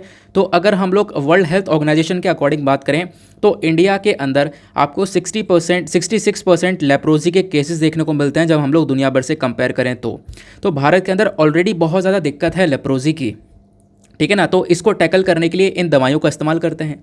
इसमें से क्लोफाजिमिन का सबसे ज़्यादा इस्तेमाल होता है। अब क्लोफाजिमिन का ही शॉर्टेज हो गया तो डॉक्टर्स के लिए काफ़ी बड़ी दिक्कत हो चुकी है। तो ये यहाँ पर इस आर्टिकल के अंदर बताया गया। अब हम थोड़ा सा बैकग्राउंड कवर करते हैं जो कि हमारे एग्जामिनेशन में हेल्प करेगा। इस वाले आर्टिकल को आप लोग जीएस पेपर नंबर 2 हेल्थ से रिलेट कर पाओगे। आओ समझते हैं लेप्रोजी क्या होता है, क्योंकि यहीं से क्वेश्चन आप लोगों से बनेगा जैसे डेंगू को लेकर बना था, मलेरिया को लेकर बना था। जब हम लोग बात करते हैं लेप्रोजी की, तो लेप्रोजी को हम लोग एक और नाम से जानते हैं। इस बीमारी को हम लोग हांसेंस डिजीज़ के नाम से भी जानते हैं। लेप्रोजी एक बैक्टीरियल इन्फेक्शन यानी बैक्टीरिया की वजह से होता है। कौन सा बैक्टीरिया है? तो इसके पीछे वो बैक्टीरिया का नाम है माइकोबैक्टीरियम लेप्रे। ये बेसिकली रॉड शेप में बैक्टीरिया है जो कि ये लेप्रोजी वाली बीमारी को फैलाता है। अभी जो बीमारी है कोई नई बीमारी नहीं है, बहुत पुरानी है। इनफैक्ट यहाँ पे बोला गया इतिहास में लगभग 600 BC के आसपास यहाँ पर इसके बारे में चर्चा की गई है। प्लस यहाँ पे बोला गया कि हज़ारों साल पहले ये बीमारी मतलब देखने को मिली है। कुछ जेनेटिक एविडेंस हमें बताते हैं कि ये बीमारी हज़ारों साल पुरानी है, हज़ारों साल पुराना इन्फेक्शन है। अब इन्फेक्शन की बात करें तो इस लेप्रोजी से कहाँ पर इन्फेक्शन होता है? हमारी चर्बी के ऊपर, जो स्किन है बेसिकली खाल है उसके ऊपर इन्फेक्शन हो जाता है। प्लस रेस्पिरेटरी सिस्टम भी यहाँ पर डैमेज होने लगता है। होता क्या यहाँ पर, ये क्या बीमारी ट्रांसमिट हो सकती है एक व्यक्ति से दूसरे व्यक्ति में? हाँ, ट्रांसमिशन के भी काफ़ी सारे चांसेस देखने को मिलते हैं। होता क्या है यहाँ पर कि मान लो एक व्यक्ति लेप्रोजी से जूझ रहा है। अब क्या हुआ, उसके कांटेक्ट में या वो एक जगह पर खड़ा हुआ है, अब क्या हुआ, उसका जो ड्रॉपलेट्स यानी कि उसने कुछ बोला वगैरह, मुंह से थूक वगैरह निकला, उसके कांटेक्ट में कोई दूसरा व्यक्ति आता है तो यहाँ पे वो लेप्रोजी ना दूसरे वाले व्यक्ति के अंदर भी फैल जाती है। लक्षण की बात करें तो रेड कलर के छत्ते पड़ जाते हैं बॉडी के ऊपर। जो खाल है ना, खाल के ऊपर बहुत ज़्यादा छत्ते पड़ जाते हैं, हमारी जो आर्म है, जो हाथ है, हाथ सही से ग्रो नहीं करता, बहुत से लोगों को हाथ कटवारा पड़ जाता है, प्लस यहाँ पे जो मसल्स है वो बहुत कमज़ोर हो जाती हैं, वेट लॉस होने लगता है। मैं अभी आपको पिक्चर दिखाऊंगा तो ये लेप्रोजी के अंदर सारी कंडीशंस डेवलप होती हैं। अब यहाँ पे मैंने आपको बता दिया लेप्रोजी क्या है। पता है सबसे बड़ी दिक्कत इस बीमारी में क्या है? इस बीमारी में दिक्कत यह है कि जैसे मान लो आपको बीमारी कोई सी भी लगती है, किसी भी व्यक्ति को बीमारी लगती है, तो उससे क्या होता है, वो उसको यहाँ पे तुरंत पता चल जाता है, उसको लक्षण दिखने लगते हैं, यार हाँ मुझे ये लक्षण दिख रहे हैं, ये बीमारी है। लेकिन लेप्रोजी में खतरनाक चीज़ यही है कि मान लो आज इस व्यक्ति को ये बीमारी पकड़ ली है तो 3 से 5 साल बाद, ध्यान से सुना, 3 से 5 साल बाद वो लक्षण दिखने स्टार्ट होते हैं। इसी वजह से ये खतरनाक है, डॉक्टर्स के लिए बहुत ज़्यादा डिफ़िकल्ट हो जाता है इस बीमारी को पता लगाना, और इसी की वजह से लोग सफ़र भी करते हैं। लोग यहाँ पे डिसेबल वाली कैटेगरी के अंदर आ जाते हैं। मैंने आपको बताया ना, हाथ पैर यहाँ पे कटवाने पड़ जाते हैं। तो ये सारी प्रॉब्लम्स यहाँ पर लेप्रोजी के अंदर क्रिएट होती हैं। इसको ठीक करने के लिए हमारे पास में मल्टीपल ड्रग थेरेपी है, दवाइयों का इस्तेमाल करते हैं। 3 दवाई मैंने आपको बताई, उसमें से अभी क्लोफाजेमिन का एक शॉर्टेज चला हुआ है। क्लियर हो गया। अब लेप्रोजी को ख़त्म करने के लिए भारत सरकार ने कुछ स्टेप उठाया है, जैसे कि हम लोगों ने यहाँ पर एक प्रोग्राम चलाया है, नेशनल लेप्रोजी एलिमिनेशन प्रोजेक्ट। इस प्रोजेक्ट को स्टार्ट किया गया था 1993 से लेकर 94 के बीच में। हम लोगों ने एक टारगेट रखा था कि भैया हम जल्दी लेप्रोजी को ख़त्म कर देंगे, है ना। लेकिन क्या होता है, हम लोग अपने इस टारगेट को मिस कर देते हैं, इसको अचीव नहीं कर पाते हैं। क्लियर हो गया। आओ मैं आप लोग कुछ पिक्चर दिखाता हूँ लेप्रोजी की। तो यहाँ पर आप लोग देख पाओगे, ये है लेप्रोजी वाली कंडीशन, इनके हाथ आप लोग देख सकते हो। तो ये डिसेबल की कैटेगरी के अंदर आ चुके हैं। तो ये लेप्रोजी की वजह से ये सब कुछ हो जाता है। नाउ नेक्स्ट आर्टिकल पर आते हैं। लेकिन आपको पता होगा आज मंडे है, मंडे में ना इकोनॉमी का पेज नहीं आता है। अब इकोनॉमी का पेज है नहीं तो ऑब्वियस सी बात है कोई भी आर्टिकल इकोनॉमी का नहीं है, तो आप लोग स्किप कर सकते हो। बाकी वर्ल्ड पेज पर आएंगे, दुनियादारी में क्या चल रहा है। तो दुनियादारी में जो भी खबरें चल रही हैं उसमें से हम लोगों को एग्ज़ाम के लिए पढ़ना है। एग्ज़ाम के लिए एक लौती खबर ये देखने को मिल जाती है। यहाँ से क्वेश्चन कहाँ से बनेगा, मैंने MCQ की सीरीज़ में डिस्कस किया था IAEA के बारे में, तो यहीं से क्वेश्चन बनेगा।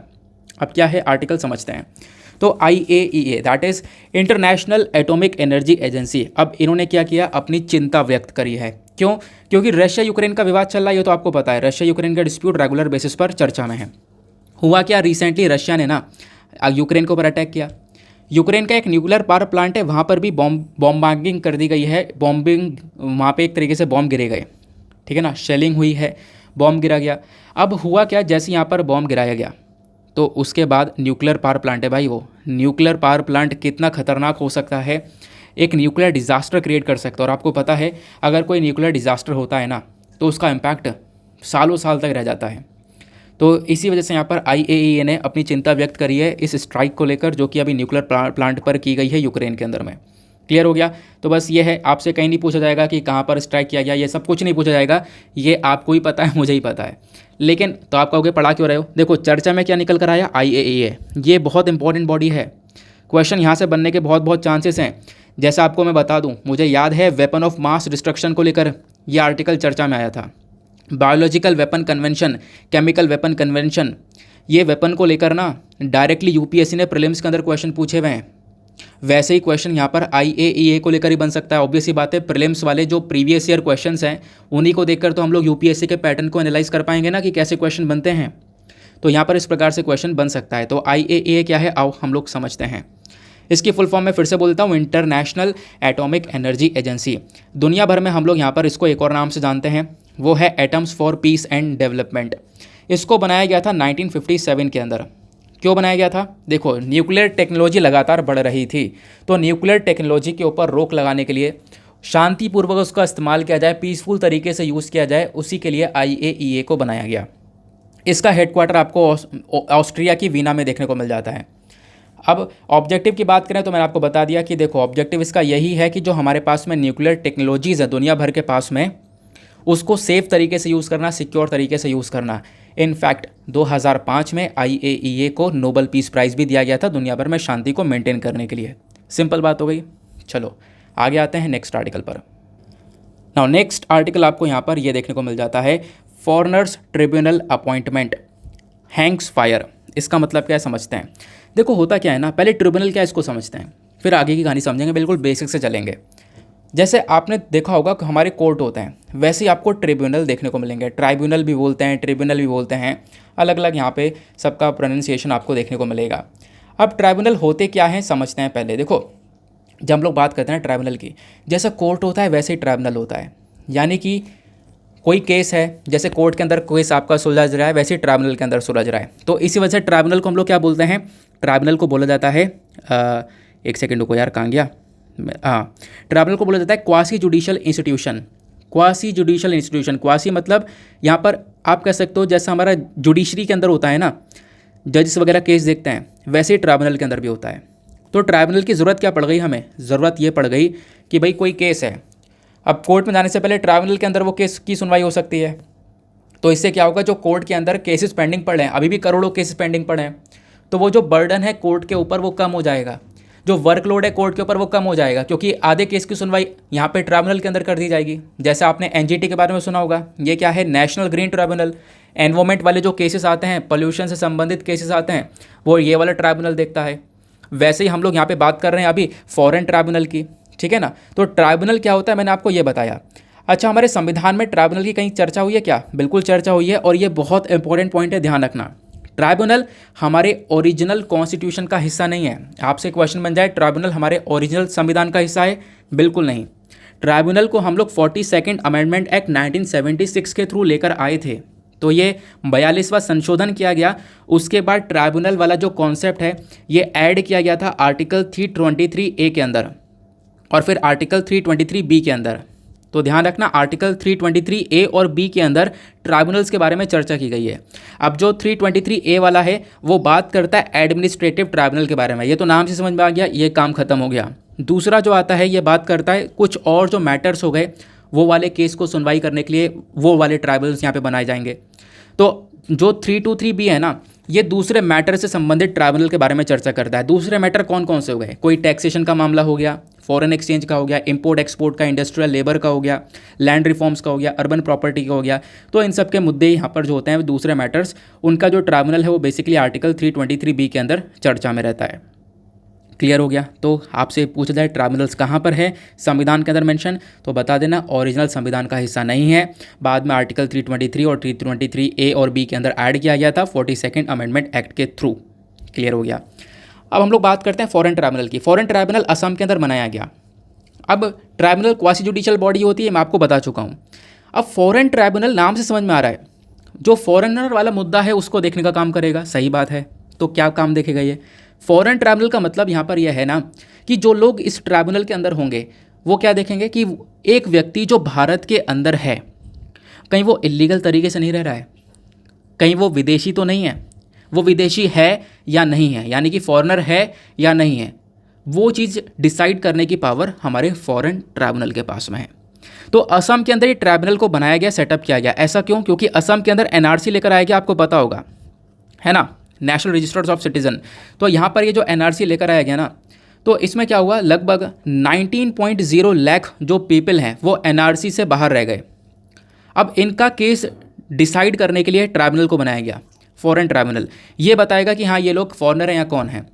फॉरेनर होंगे तो उनको वैसे ट्रीट किया जाएगा, बाकी इंडिया के लोग होंगे तो यहाँ पर उनको इंडिया की तरीके से ट्रीट किया जाएगा, ठीक है ना। तो इसी वजह से यहाँ पर ये असम के अंदर फॉरेन ट्राइब्यूनल्स को सेटअप किया गया था। तो अब ये तो मैंने आप लोगों को पूरा का पूरा बैकग्राउंड ही समझा दिया। फॉरेन ट्राइब्यूनल्स के अंदर जो मेंबर्स होते हैं वो कौन कौन से होते हैं, तो ध्यान रखना, जो भी मेंबर्स अपॉइंट किए जाते हैं ना फॉरेन ट्राइब्यूनल के अंदर, वो फॉरेन ट्राइब्यूनल एक्ट 1941 और फॉरेन ट्राइब्यूनल ऑर्डर 1984 के थ्रू क्या होता है, हमारी सरकार कुछ गाइडलाइंस जारी करती है और वो गाइडलाइंस टाइम टू टाइम आती रहती हैं। तो उन्हीं गाइडलाइंस के बेसिस पर हम अपने फॉरेन ट्राइब्यूनल के अंदर मेंबर्स को अपॉइंट करते हैं। क्लियर हो गया। अब असम के अंदर जैसे आपको फॉरेन ट्राइब्यूनल्स देखने को मिलेंगे, तो उसके अंदर कौन कौन से मेंबर हो सकते हैं, तो देखो जैसे कि यहाँ पे बोला गया, असम के अंदर जो फॉरेन ट्राइब्यूनल है ना, उसके अंदर मेंबर कौन कौन हो सकता है। पहली बात तो एक रिटायर्ड जुडिशियल ऑफिसर हो सकता है, दूसरा यहाँ पे रिटायर्ड सिविल सर्वेंट हो सकता है, या फिर आप कह सकते हो एक एडिशनल सेक्रेटरी की रैंक का कोई व्यक्ति जुडिशियल एक्सपीरियंस के बेसिस पर है, जज का एक्सपीरियंस है, प्लस यहाँ पे कोई व्यक्ति एडवोकेट की प्रैक्टिसिंग कर रहा है जिसकी उम्र 35 साल की होनी चाहिए, या फिर कोई व्यक्ति यहाँ पर एक तरीके से आप कह सकते हो कि 7 साल की लगभग प्रैक्टिस कर रहा है ना। तो यहाँ पर आप कह सकते हो कि अगर इस कैटेगरी में कोई आ रहा है तो वो यहाँ पर मेंबर बन सकता है फॉरेन ट्राइब्यूनल का। सिंपल बात हो गई। और प्लस यहाँ पे जो मेंबर है ना, उन मेंबर जो भी फॉरेन ट्राइब्यूनल के मेंबर बनेंगे असम के अंदर, उनके पास में एक नॉलेज होनी चाहिए ऑफिशियल लैंग्वेज की। जैसे असम की ऑफिशियल लैंग्वेज वही आसामीज़, बंगाली, बोडो, इंग्लिश, इन सभी लैंग्वेजेस की यहाँ पर एक अच्छी खासी नॉलेज होनी चाहिए, ऐसा भी बोला गया, ताकि वो केसेस यहाँ पे देख सकें। तो दिक्कत यहाँ पर यह है कि जो फॉरेन ट्राइब्यूनल्स बनाए गए असम के अंदर, यहाँ पे अपॉइंटमेंट बहुत कम चल रहे हैं, यहाँ पे लोगों का अपॉइंटमेंट नहीं हुआ है। लगभग 200 स्टाफ की वैकेंसीज़ खाली है, तो यहाँ पर इनको अपॉइंट करना है। तो आप कह सकते हो दिक्कत यह है कि पहले से बहुत सारे मुद्दे पड़े हुए हैं, बहुत सारे केसेस पड़े हुए हैं, तो यहाँ पर उनको अपॉइंट करना बहुत ज़्यादा ज़रूरी है। तो इस चीज़ को लेकर यहाँ पर सरकार से क्वेश्चनिंग करी गई है। तो यहाँ पे क्वेश्चनिंग किसने करी है? गुवाहाटी के हाई कोर्ट ने। गुवाहाटी के हाई कोर्ट ने हमारी केंद्र सरकार और असम की सरकार से पूछा है कि भाई आप डिसाइड कर लो कि भाई जो स्टाफ खाली पड़ा है फॉरेन ट्राइब्यूनल का, वो अपॉइंट करना है या नहीं करना है, क्योंकि यहाँ पे बहुत सारे केसेस पड़े हुए हैं। जैसा मैंने आपको ऑलरेडी बता दिया कि 19.0 लाख लोग हैं जो कि एनआरसी के लिस्ट से बाहर रहे। अब ये यहाँ पर ये फॉरेन ट्राइब्यूनल के ऊपर केस लेकर जा रहे हैं। यहाँ पर अब आप कह सकते हो कि पता लगाया जाएगा कि ये फॉरेनर है या कौन है। तो ये जो पावर है ना, कि मान लो फॉरेन ट्राइब्यूनल के पास ही सारी पावर देखने को मिलती है कि वो किसी भी व्यक्ति को फॉरेनर डिक्लेयर कर सकता है, किसी भी व्यक्ति को यहाँ पर वो विदेशी बता सकता है। ये सारी पावर हमारे पास के जो फॉरेन ट्राइब्यूनल है उसी के पास में देखने को मिलती है। सिंपल हो गया, क्लियर हो गया। तो ये सारी बात यहाँ पर मेंशन की गई है। आई होप आपको काफ़ी सारी बैकग्राउंड नॉलेज मिल चुकी है जो कि आपको प्रीलिम्स में डायरेक्टली हेल्प करेगी। चलो अब चलते हैं हम लोग अपने एडिटोरियल डिस्कशन पर। देखो ये जो हमारा वीडियो है ना, ये आपको पता है कितना सारा कंटेंट यहाँ पर मिलता है। आपने देखा सारा कंटेंट आपको प्रोवाइड किया गया, साथ ही साथ में एडिटोरियल हमारा और भी बहुत शानदार होता है। एडिटोरियल कैसे शानदार होगा? क्योंकि यहाँ पे द हिंदू के अंदर इतने अच्छे एडिटोरियल्स जब आते नहीं हैं, तो हम लोग क्या करते हैं, बहुत सारे अलग अलग न्यूज़पेपर के एडिटोरियल्स को कंबाइन करते हैं। इसी वजह से इस वीडियो को मैं द हिंदू और इंडियन एक्सप्रेस को मतलब बोल देता हूँ स्टार्टिंग में, क्योंकि यहाँ पे जो एडिटोरियल्स है वो हम द हिंदू के भी लेते हैं, इंडियन एक्सप्रेस के भी, हिंदुस्तान टाइम्स के भी। जैसे एक बहुत अच्छा आर्टिकल है हिंदुस्तान टाइम्स का, वो एडिटोरियल डिस्कस करेंगे। हिमालयन रेंजेस से संबंधित है, एनवायरमेंट से संबंधित है। एनवायरमेंट से संबंधित एक द हिंदू का भी एडिटोरियल है, तो दोनों को कंबाइन करके डिस्कस करेंगे, हिंदू और हिंदुस्तान टाइम्स वाले आर्टिकल का। प्लस फिर हिंदू के अंदर भी आज एक अच्छा आर्टिकल है कोरल रीफ्स को लेकर, उसका डिस्कशन करेंगे। प्लस सुप्रीम कोर्ट के कॉलेजियम सिस्टम के बारे में चर्चा की जा रही है, तो उसका डिस्कशन करें। तो मेजरली यहाँ पर हमारे पास में 3 से 4 एडिटोरियल हैं जिसके बारे में हम लोग चर्चा करने वाले हैं, जो कि बहुत शानदार रहने वाले हैं। ठीक है ना? पढ़ो, अच्छा पढ़ो, कम पढ़ो, अच्छा पढ़ो। सारे एडिटोरियल को लपेटने की ज़रूरत नहीं है, आपको सब कुछ हेल्प नहीं करेगा। अगर 2-3 एडिटोरियल भी रोज़ाना पढ़ रहे हो तो महीने के 90 एडिटोरियल खत्म हुए आपके, यानी आपने 90 अलग अलग इशू पढ़ लिए हैं। और क्या चाहिए यार? और उस इशू के प्रॉपर नोट्स आपको मैं प्रोवाइड करवा रहा हूँ, और क्या चाहिए यार, है ना? चलो आगे आते हैं। तो आज के एडिटोरियल डिस्कशन से पहले हमारा जो मेंस का क्वेश्चन है वो क्या बोलता है, आओ सबसे पहले उसको देख लेते हैं। तो 8 अगस्त का आज का मेंस का क्वेश्चन है, discuss the challenges associated with the Himalayas in the India. India के अंदर जो हिमालय वाला रीजन है ना, वहाँ पे क्या क्या प्रॉब्लम्स देखने को मिलती हैं, प्लस हमारा जो एनवायरमेंट इम्पैक्ट असेसमेंट है वो क्या रोल प्ले कर सकता है इन सारे चैलेंजेस को कम करने के लिए। हमारे इंडियन हिमालयाज ना काफ़ी सारी परेशानियां फेस कर रहे हैं आज के टाइम पर, वो परेशानी को कम करने के लिए एनवायरमेंट इम्पैक्ट असेसमेंट क्या रोल प्ले कर सकता है वो यहाँ पे आपको बताना है। डोंट वरी, अच्छा क्वेश्चन है ये, और इसके ऊपर आप अच्छे पॉइंट ऑफ व्यूज़ लिख सकते हो। और क्योंकि रिसेंटली काफ़ी सारे डिजास्टर्स हम लोगों ने देखे, उत्तराखंड के अंदर सभी जगह पर डिजास्टर्स देखे हैं, तो एक क्वेश्चन यहाँ पे बनने के चांसेस हैं। तो ये जो आर्टिकल है ना, ये हिंदुस्तान टाइम्स के अंदर एक बहुत अच्छा एडिटोरियल आज कवर किया गया है, वो पूरा का पूरा एडिटोरियल आपके साथ में मैं डिस्कस करूँगा, तो आप उस एडिटोरियल को सुन करना अपना बहुत अच्छा सा आंसर लिख सकते हो। चलो पहले हम लोग वही कवर कर लेते हैं ताकि कन्फ्यूजन बिल्कुल भी क्रिएट ना हो। तो आपने क्वेश्चन समझ लिया, आओ अब इसके आंसर के लिए हम लोग एडिटोरियल को कवर करते हैं। यहाँ पर आप लोग देख पा रहे होंगे हिंदुस्तान टाइम्स का एडिटोरियल है, ये ओपिनियन पेज पर, ये एडिटोरियल सेक्शन के अंदर आर्टिकल देखने को मिलेगा, policies and people don't destroy the Himalayas for tourism gains. यहाँ पे मेंशन किया जाता है कि देखो जो हिमालयाज है ना, हिमालयाज बेसिकली यहाँ पे टूरिज्म बहुत बढ़ता जा रहा है, लोग घूमने जा रहे हैं, अब उसकी वजह से हिमालय डिस्ट्रॉय होते जा रहे हैं। तो बहुत अच्छा आर्टिकल है, इसको लेकर यूपीएससी ने प्रीलिम्स में क्वेश्चन पूछ चुका है, तो वो क्वेश्चन भी आपके साथ मैं डिस्कस करूँगा। तो आओ डिस्कशन को स्टार्ट करते हैं। सबसे पहला editorial, Himalayas for tourism gain. और पहला पॉइंट क्या मेंशन किया जाता है, देखो भारत के अंदर जो हिमालयाज आपको देखने को मिलता है ना, बहुत ऊंचे ऊंचे पर्वत आपको देखने को मिलेंगे, बहुत ज़्यादा रिच बायोडाइवर्सिटी आपको यहाँ पर देखने को मिल जाती है, मतलब बहुत सारे अलग अलग जानवर, पेड़ पौधे, ये सब कुछ यहाँ पे पाए जाते हैं। प्लस यहाँ पे क्या हो रहा है ना, पिछले कुछ टाइम पे जो टूरिज़्म है वो बहुत ज़्यादा बढ़ चुका है, लोग हिमालयाज में घूमने जा रहे हैं। अब घूमने जा रहे हैं तो इससे क्या हो रहा है, वहाँ पे ओवरऑल सोशो इकोनॉमिक डेवलपमेंट हो रहा है। इसका मतलब देखो लोग घूमने जाएंगे तो पैसा भी खर्चेंगे। अब वहाँ के बहुत सारे जो लोकल लोग हैं वो लोग कुछ ना कुछ छोटे छोटे बिजनेसेस कर रहे हैं, तो वहाँ पे बिजनेस अपॉर्चुनिटीज़ भी लगातार ग्रो कर रही हैं, क्योंकि लोग जा रहे हैं घूमने के लिए, पैसा खर्च रहे हैं, वहाँ पे ओवरऑल इकोनॉमिकली डेवलपमेंट हो रहा है। ये बात यहाँ पर देखने को मिलेगी।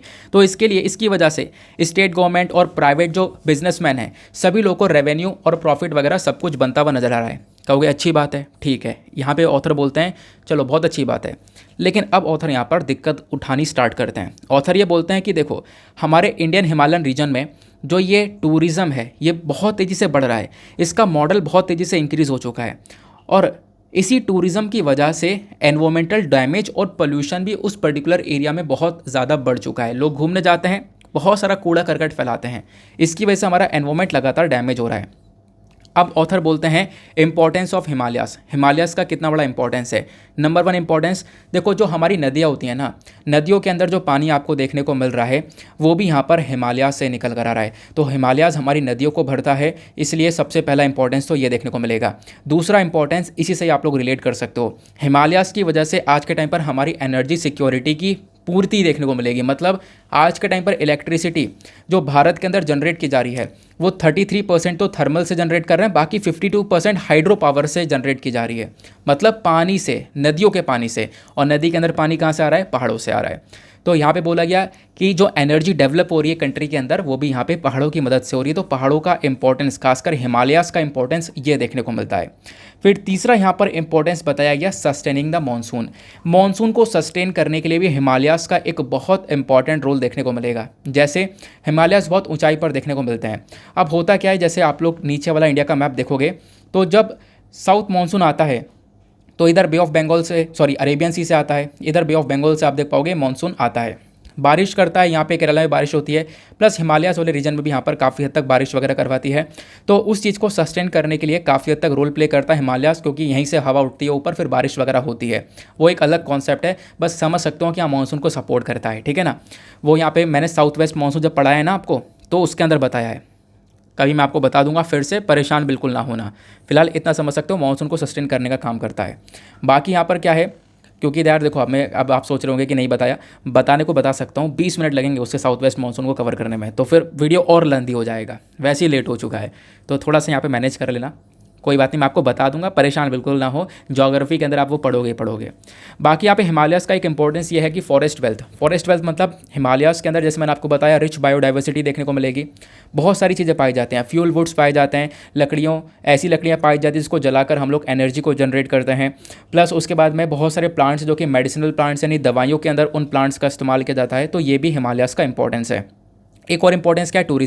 टूरिज़्म मतलब यहाँ पर देखो बहुत सुंदर एरिया, आपको पहाड़ का एरिया बहुत ज़्यादा सुंदर देखने को मिलता है। एक हेल्दी एनवायरनमेंट होता है, साफ़ सुथरा फ्रेश एनवायरनमेंट देखने को मिलेगा।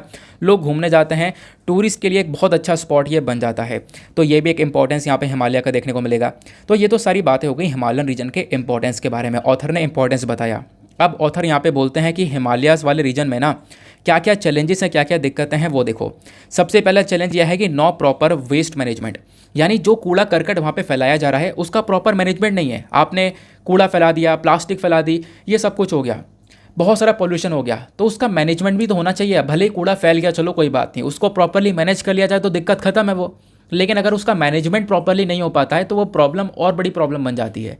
तो यहाँ पे मेंशन किया गया कि हमारे हिमालयास के अंदर बहुत सारा कूड़ा करकट फैल रहा है। अब वो जो गार्बेज है ना, उसको कैसे ट्रीट किया जा रहा है ये देखो। उसको या तो जला दिया जा रहा है या फिर उसको गड्ढा खोद के दफना दिया जा रहा है, और ये दोनों ही तरीके हमारे एनवायरमेंट के लिए काफ़ी खतरनाक हैं।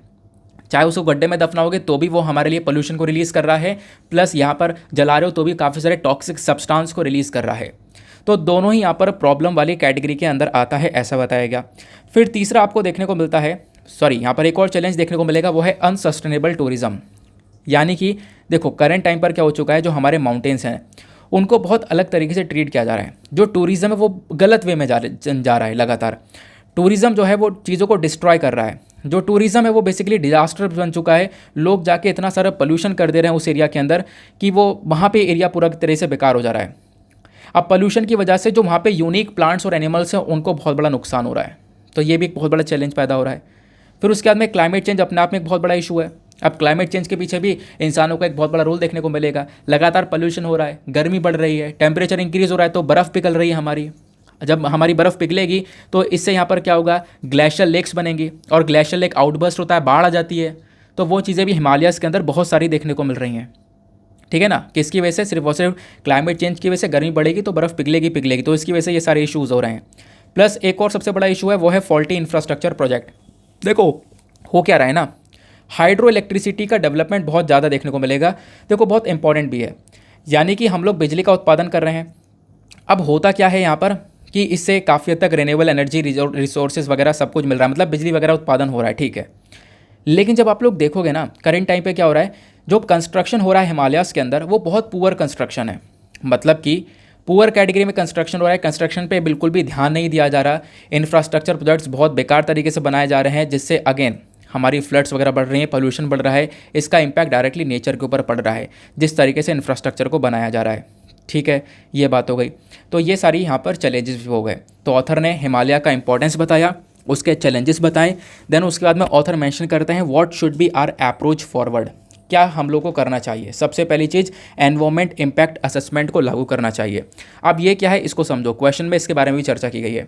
देखो एनवायरमेंट इम्पैक्ट असेसमेंट की जब हम लोग बात करते हैं तो ये एग्जैक्टली मेंशन करता है कि आप मान लो किसी पर्टिकुलर एरिया में कोई प्रोजेक्ट लगा रहे हो। अब जब वो आप प्रोजेक्ट लगाओगे ना तो उसमें क्या होगा, उस प्रोजेक्ट को जब आप लोग लगाओगे तो उसका क्या नेगेटिव इम्पैक्ट पड़ सकता है हमारे एनवायरनमेंट के ऊपर, यानी हमारे वातावरण के ऊपर कितना गलत इम्पैक्ट पड़ेगा, उस चीज़ को लेकर एक रिपोर्ट तैयार करता है environment impact assessment.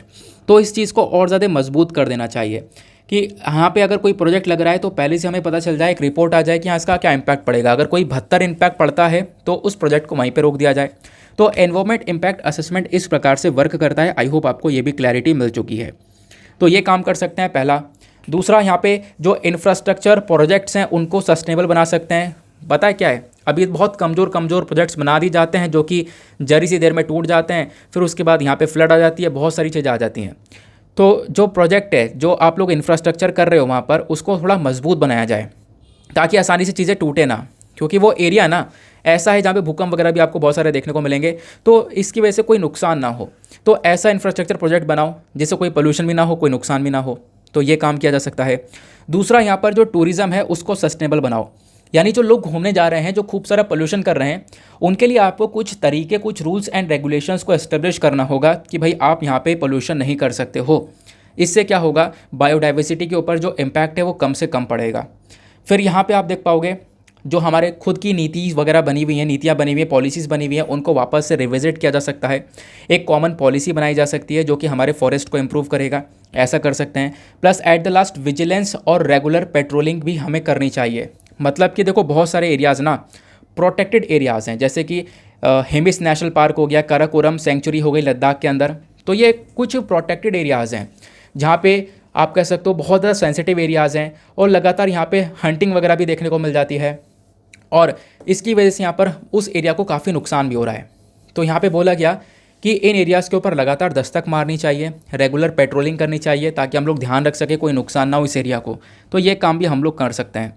I hope आप लोगों को यहाँ पे काफ़ी अच्छी तरीके से पूरा का पूरा आर्टिकल समझ में आया है। हिमालयाज़ क्या है, प्लस यहाँ पे क्या आपको इशू देखने को मिलेगा, प्लस एक अच्छा क्वेश्चन आप लोगों से बन सकता है।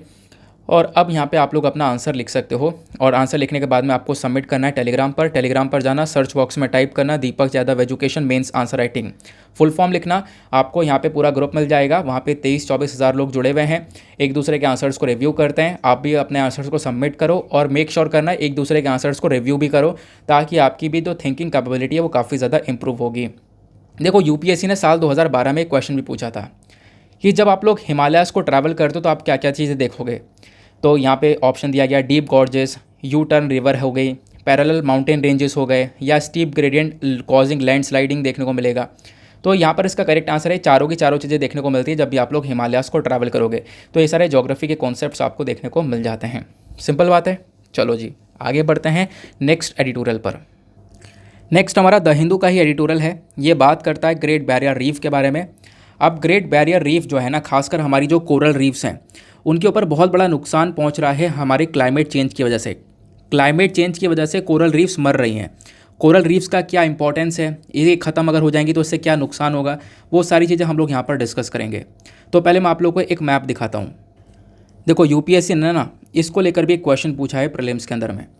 तो जब हम लोग बात करते हैं ऑस्ट्रेलिया के मैप की, तो ऑस्ट्रेलिया यहाँ पर देखने को मिलेगा। ऑस्ट्रेलिया का जो पीछे वाला ये पूरा रीजन देखने को मिल रहा है, ये ग्रेट बैरियर रीफ है, ये वाला रीजन। इस वाले समुद्र वाले हिस्से में ना बहुत सारी कोरल्स पाई जाती हैं। कोरल्स क्या होती है, तो समुद्र के अंदर कुछ इस प्रकार से आपने एक सुंदर सा नज़ारा देखा होगा।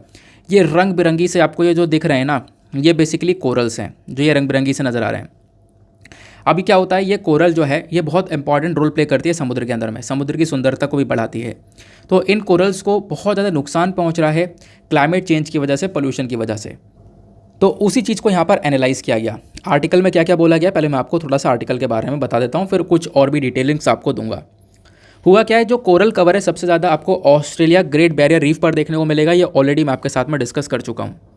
ऑस्ट्रेलिया का जो ग्रेट बैरियर रीफ है ना, ये दुनिया का सबसे बड़ा रीफ सिस्टम है। और इनफैक्ट यूपीएससी ने भी यही क्वेश्चन पूछा था। आप लोग को मैं दिखा देता हूँ, एक सेकेंड को। ये क्वेश्चन अब दिख रहा होगा, 2007 में पूछा गया था कि जो लार्जेस्ट कोरल रीफ है हमारे दुनिया के अंदर, वो हमारे कौन से देश के अंदर पाया जाता है। तो नीचे ऑप्शन दिए गए, ऑस्ट्रेलिया, क्यूबा, घना, फिलीपींस। तो इसका करेक्ट आंसर आपको ऑस्ट्रेलिया देखने को मिल जाता है। सिंपल बात हो गई। तो हुआ क्या ना कि करंट टाइम पर एक नया सर्वे किया गया।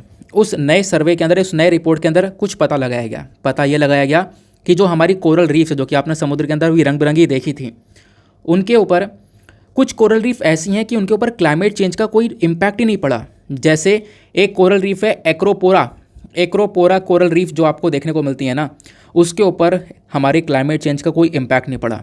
लेकिन साइंटिस्ट का, एक्सपर्ट्स का कहना यहाँ पर यह है कि जिस प्रकार से एनवायरमेंटल प्रेशर इंक्रीज़ हो रहा है, जिस प्रकार से टेम्परेचर बढ़ रहा है, ये हमारे कोरल रीफ्स को बहुत ज़्यादा नुकसान पहुंचा रहा है। और आने वाले टाइम पर कोरल रीफ्स ख़त्म हो जाएंगी। इससे क्या होगा, कोरल ब्लीचिंग बढ़ेगा। कोरल ब्लीचिंग के बारे में पूरा टॉपिक कवर कर दिया गया है। यहाँ पे एल्गाई के बारे में बताया गया, पूरा कोरल ब्लीचिंग के बारे में समझाया गया है। तो यहाँ पर कोरल ब्लीचिंग की वजह से भी ये पूरे के पूरे कोरल रीफ्स ख़त्म हो जा रहे हैं। तो ये तो आपने कॉन्टेक्स्ट समझा। अब हम लोग समझते हैं कोरल रीफ्स, कोरल ब्लीचिंग, ये सारी जो वर्ड हैं इसका मतलब क्या होता है, इसको थोड़ा डिटेलिंग से कवर करते हैं। देखो, कोरल्स मैंने आपको बता दिया, आपने समुद्र के अंदर देख लिया। ये अलग अलग मतलब ऑर्गेनिज्म है, मतलब आप कह सकते हो एक ऐसा जानवर है जो कि ना चलता है ना फिरता है, एक ही जगह पर है, वहीं पे मर जाता है, इसके ऊपर दूसरा पैदा होता है, फिर मर जाता है, फिर दूसरा पैदा होता है। तो हम लोग इन कोरल्स को ना पॉलिप्स के नाम से भी जानते हैं। ठीक है, ये जो पॉलिप है इसके ऊपर एक छोटी सी काई होती है, माइक्रोस्कोपिक एल्गाई होती है। उस काई को हम लोग बोलते हैं क्या, जूजेंथेलाई। अब जो ये काई है और ये जो कोरल है, इन दोनों के बीच का एक बहुत तगड़ा कनेक्शन होता है। ये जो कोरल है वो इस काई के बिना जिंदा नहीं रह सकता और काई कोरल के बिना जिंदा नहीं रह सकती। ऐसा यहाँ पर दोनों के बीच में एक म्यूचुअलिस्टिक रिलेशनशिप देखने को मिलता है। क्लियर हो गया। अब होता क्या है ना, ये काई ना बहुत ज़्यादा मदद करती है इस कोरल रीफ में फोटोसिंथेसिस के प्रोसेस को एब्जॉर्ब करने में। मतलब क्या है, इस कोरल को जो खाना मिल रहा है, उस खाने को मिलने के लिए जो काई है, जो उसके ऊपर है जूजेंथेलाई काई, वो यहाँ पर मदद कर रही है। ठीक है ना। तो इस काई की वजह से ही जो हमारे कोरल हैं वो अपने खाने को प्रॉपरली ले पाते हैं और एक तरीके से ये जिंदा रह पाते हैं। तो सर्वाइवल इनका इस काई की वजह से है। इतना आप लोगों ने यहाँ पर ध्यान में रखना है। अब हम लोग बात करें तो ये जो कोरल रीफ है क्या भारत के अंदर पाई जाती हैं? हाँ बिल्कुल।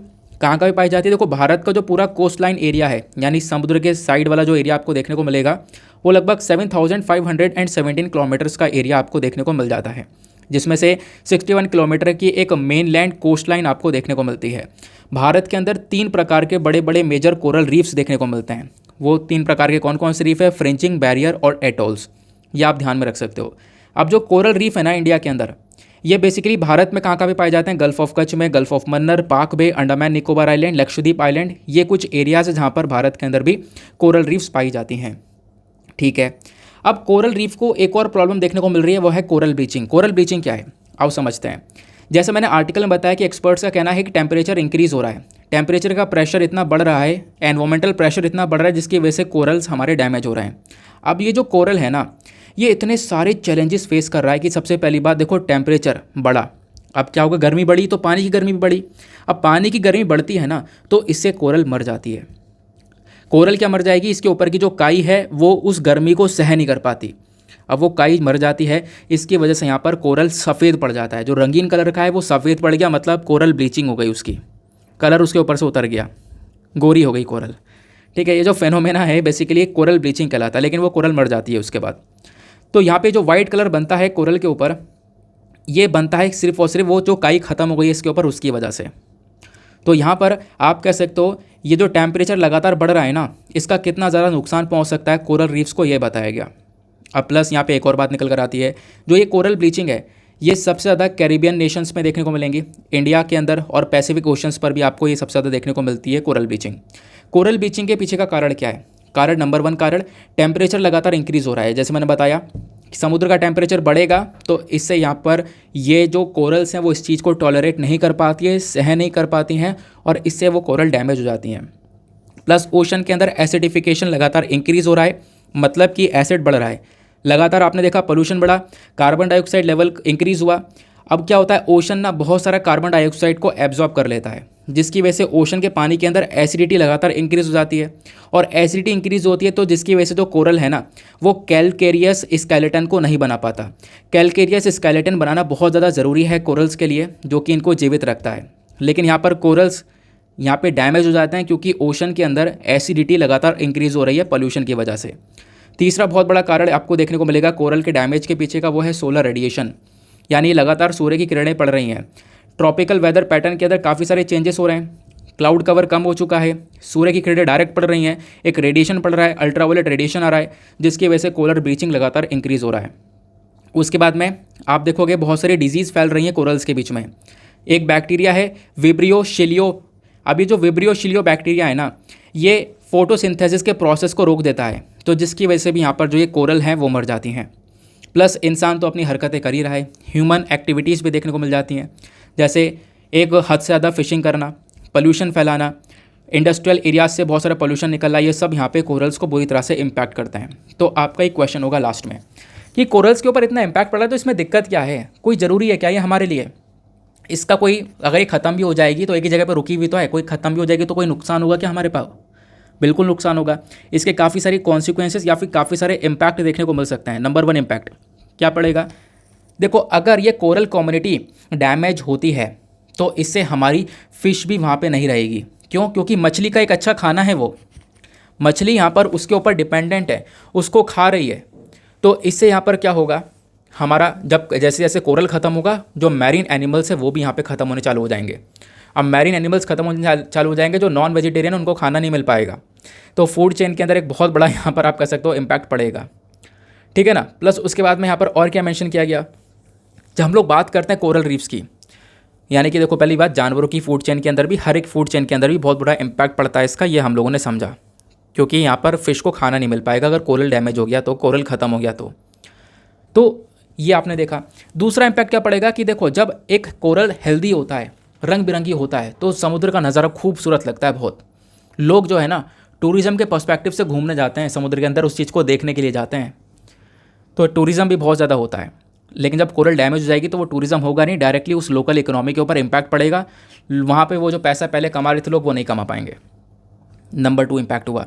नंबर 3 इम्पैक्ट क्या पड़ेगा कि जैसे जैसे कोरल ब्लीचिंग होगी, हमारे कोरल जैसे जैसे डैमेज हो जाएंगे, तो उसके बाद क्या होगा कि जो फ़िश है ना, वो फ़िश उधर से शिफ्ट हो जाएगी दूसरी जगह पर। अब फ़िश अगर शिफ्ट हो जाएगी तो हमारे जो मछुआरे मछली मारने गए हैं उनको कोई मछली मिलेगी नहीं, मछली नहीं मिलेगी तो इसकी वजह से क्या होगा, अगेन यहाँ पर उनकी लाइवलीहुड के ऊपर एक इम्पैक्ट पड़ेगा, सिंपल। उसके बाद एक लास्ट इम्पैक्ट क्या देखने को मिलेगा, जो ये कोरल रीफ्स है ना, ये हमारी कोस्ट लाइन को भी प्रोटेक्शन देती हैं, उनको बचाती हैं, तट वाले एरिया को बचाती हैं। क्यों? क्योंकि समुद्र के अंदर बहुत बड़ी बड़ी हाई एनर्जी बन रही है, वेव एनर्जी। अब उन वेव एनर्जी को ना जो कोरल्स हैं वो अपने आप में एब्जॉर्ब कर लेती हैं। अब कोरल रीफ्स यहाँ पे अपने आप में उस वेव एनर्जी को एब्जॉर्ब कर रही हैं, लोगों को बचा रही हैं, तो यहाँ पे मतलब हमारा जो तट वाला एरिया है उसको बचा रही हैं, तो इसकी वजह से भी एक बहुत बड़ा इंपॉर्टेंस देखने को मिलता है। अगर कोरल डैमेज कर दोगे तो ये सारे नुकसान देखने को मिलेंगे। आई होप आपको यहाँ पर एक अच्छी सी क्लैरिटी मिल चुकी है पूरा का पूरा कोरल रीफ के बारे में। क्लियर हो गया? ये सब कुछ मैंने आपको बता दिया। नाउ आते हैं आज के लास्ट एडिटोरियल की तरफ। यहाँ पे बात की है workings of the supreme court collegium. अब कॉलेजियम सिस्टम क्या होता है यार, मैं आपको हज़ारों बार पढ़ा चुका हूँ, यही बोलूँगा कि हज़ारों बार पढ़ा चुका हूँ। मतलब हर सप्ताह हम लोग 1-2 बार तो पढ़ ही लेते हैं सुप्रीम कोर्ट के कॉलेजियम के बारे में। देखो हुआ क्या है ना, रिसेंटली हमें ये पता चल चुका है कि हमारे अगले चीफ जस्टिस ऑफ इंडिया कौन होंगे। तो एन.वी. रमन साहब आज के टाइम के चीफ जस्टिस ऑफ इंडिया हैं। इन्होंने बोला अगले chief justice of India U Lalit ji होने वाले हैं। ठीक है, और यहीं पे बात की गई कॉलेजियम सिस्टम के बारे में। तो द हिंदू के आर्टिकल में बताया गया कॉलेजियम सिस्टम क्या है, कैसे सुप्रीम कोर्ट के अंदर कॉलेजियम सिस्टम काम करता है। तो आओ मैं आपको डायरेक्टली इसके बारे में बताता हूँ। देखो मैं आपको बहुत अच्छे से सिंपल शब्दों में बता दूंगा, ये सारे पॉइंट्स आपको नोट्स के फॉर्म में भी मिल जाते हैं। जब हम लोग बात करते हैं कॉलेजियम सिस्टम की, तो इसमें करंट टाइम पर 5 लोग देखने को मिलते हैं। 5 लोग में एक तो होते हैं हमारे चीफ जस्टिस ऑफ इंडिया, और बाकी 4 लोग होते हैं सुप्रीम कोर्ट के सीनियर जजेस। तो ये 5 लोग मिलकर इस कॉलेजियम सिस्टम को बनाते हैं। सर क्वेश्चन ये आता है कि कॉलेजियम सिस्टम को बनाने का फ़ायदा क्या है, क्या काम है इसका? काम इसका ये है कि हमारे कोर्ट के अंदर जो जजेस का अपॉइंटमेंट होता है, या फिर हमारे सुप्रीम कोर्ट के अंदर जजेस का अपॉइंटमेंट हुआ, या फिर जजेस का ट्रांसफ़र हुआ, तो वो सारा काम देखने का काम करता है कॉलेजियम सिस्टम। कॉलेजियम सिस्टम क्या करता है? जजेस को अपॉइंट करता है, उनको ट्रांसफ़र करता है। अब क्या डायरेक्ट सारा काम कॉलेजियम ही करता है इसमें? तो ऐसा नहीं है। देखो होता क्या, मैं आपको समझाता हूँ। कॉलेजियम सिस्टम ने क्या किया, आपस में डिस्कशन कर लिया कि भैया इस जज को अपॉइंट करना है। तो इन्होंने आपस में कंसल्टेशन कर लिया इन 5 लोगों ने। अब ये रिपोर्ट तैयार करके बाद लॉ मिनिस्टर को भेज देंगे वो रिपोर्ट। अब वो रिपोर्ट लॉ मिनिस्टर भेज देंगे हमारे प्राइम मिनिस्टर को, और फिर प्राइम मिनिस्टर बाद में एडवाइस देते हैं हमारे प्रेसिडेंट को कि भैया इसको अपॉइंट कर लो एज अ जज। तो प्रेसिडेंट लास्ट में साइन करके उसको अपॉइंट कर लेते हैं। तो ये पूरा का पूरा प्रोसेस होता है। तो एट द बेसिक लेवल पर कॉलेजियम सिस्टम काफ़ी हद तक मददगार साबित होता है, ठीक है ना।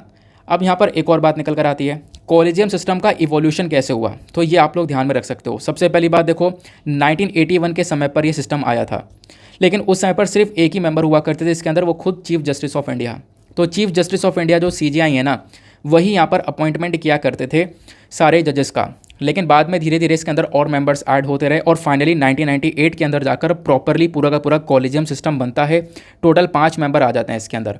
आपको मैं ये भी बात बता दूं कि कॉलेजियम सिस्टम के अंदर जो 5 मेंबर हैं ना, इन 5 मेंबर को हेड किया जाता है चीफ जस्टिस ऑफ इंडिया के थ्रू। ये यहाँ पर इसके हेड बने रहते हैं। क्लियर हो गया? ये सब आपको बातें क्लियर हो गई हैं।